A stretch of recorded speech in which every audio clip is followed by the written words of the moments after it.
اعوذ باللہ من الشیطان الرجیم بسم اللہ الرحمن الرحیم۔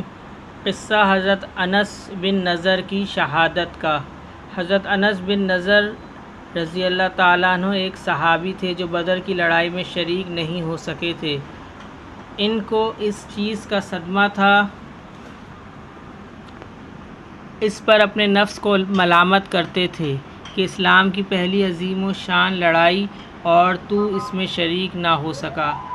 اس کی تمنا تھی کہ کوئی دوسری لڑائی ہو تو حوصلے پورے کروں۔ اتفاق سے احد کی لڑائی پیش آ گئی جس میں یہ بڑی بہادری اور دلیری سے شریک ہوئے۔